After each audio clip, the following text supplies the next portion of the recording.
ঘরে বাইরে মিলিয়ে একজন পুরুষ সপ্তাহে কাজ করে প্রায় ৭২ ঘন্টা, আর একজন নারী প্রায় ১২৮ ঘন্টা।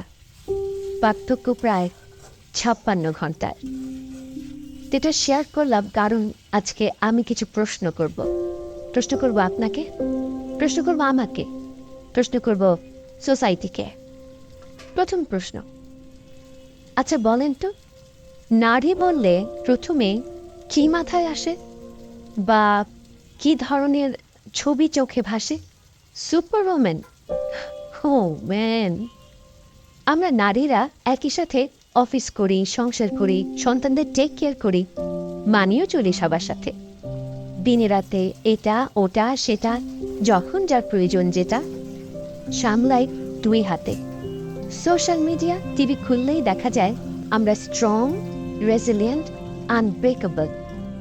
ছোট বড় যে কোনো দায়িত্ব আমাদের কাছে জাস্ট একটা সিম্পল টাস্ক কেবল।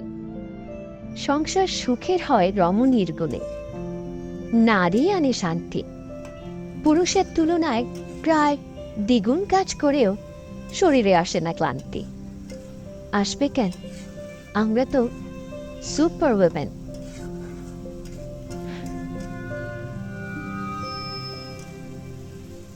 দায়িত্বের নামে হাজারটা কাজের বোঝা আমাদের কাঁধে, সেটাকে আবার শব্দ মাধুর্যে বলা হয় যে রাঁধে সে চুলো বাঁধে। আমার দ্বিতীয় প্রশ্ন, পুরুষদের কেন গ্লোরিফাই করা হয় না এমন প্রবাদে? অল্প কিছু উদাহরণ বাদে পুরুষের কাজ মানে শুধুই ঘরের বাইরে। ভাই রে, ঘরে যে কত কাজ থাকে সেটা তো পান না টেরো। আর ছুটির দিনে একটু এক্সট্রা ঘুমের ইচ্ছা হয় আমাদেরও।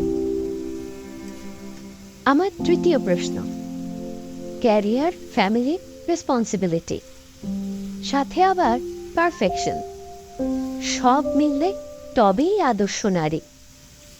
কেন হতে হবে আমাদের এতটা এক্সট্রা অর্ডিনারি? সেই হাউসওয়াইফের কোনো গুরুত্ব নেই যে শুধু ঘরেই কাজ করে, আবার যেই ওয়ার্কিং ওম্যান বাসায় এসে রাঁধে না তাকে সবাই জাজ করে। রেজাল্ট ওই যে সপ্তাহে প্রায় ৫৬ ঘন্টা বেশি। তবু থাকে গিল্ট প্রেশারে, আর এই প্রেশার কখনো কমে না, শুধুই পারে। সত্যি বলি মন থেকে, আমি মেয়ে বলে আমাকে সব করতে হবে না 2 হাতে, হবে না সব কিছু সামলাতে। তোমার সুপার ওম্যান হতে হবে না, তুমি হও তোমার মতন। যে মানুষটা সব পারবে না, অথবা পারবে কিন্তু যেটা করবে ঠিকঠাক, এই তো নারী মানে এই না যে চেকলিস্ট ধরে সব টিক মার্ক দিয়ে যেতে হবে। নারী মানে সেট করে দেয়া অসম্ভব সব স্ট্যান্ডার্ড ছুঁড়ে ফেলে তোমাকে তুমিই হতে হবে।